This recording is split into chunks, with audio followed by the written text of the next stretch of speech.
Hey guys, how we doing? Just briefly, I would like to go over our handbook of trades, kind of our guide to our guilds project, right? You have a copy of your own, and this should be on the wiki space in just a minute. But here it is. Here's the first page, right? We have the example of a blacksmith. Remember, the second page, I'm sorry, talks about entering a trade. You can use this a little bit for the history of your guild. It talks about journeyman. It talks about apprenticeship and what you would have to do. You could use this for your charter. You could use this for your history. Take from this, use it, and try to really create something that's your own as well. This gives a background of guilds themselves. And it tells you a few different ones, and it talks to you about merchants and tanners and just what they might have done.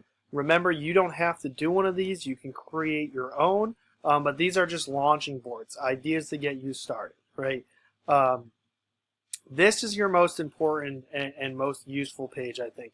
This is your charter, okay? This is an example of a charter. When we think of a charter, don't think of it as something that we're not used to. It's really just a list of rules and regulations, guys.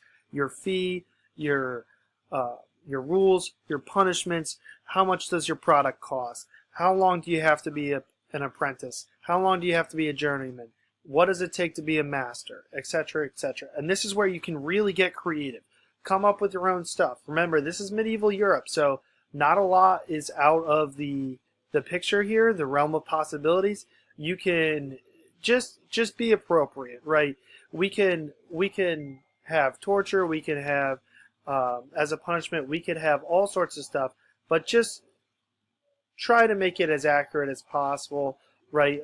Excommunication's a big thing from the church, but please, appropriateness is where we don't want to lose points on something silly, right? So moving on, this takes up the whole page. It's a big page, it's a lot of reading, but it can really help as a launching board for your charter and what you'd like to do. Then again, we have examples here of different guilds and what they could do. Just a nice little blurb of what you might pick. They give options for patron saints. Remember, your patron saint does not have to be a actual saint. They can be a celebrity, an athlete. As long as I can Google them and I get something that comes up. Again, guys, let's remember appropriateness.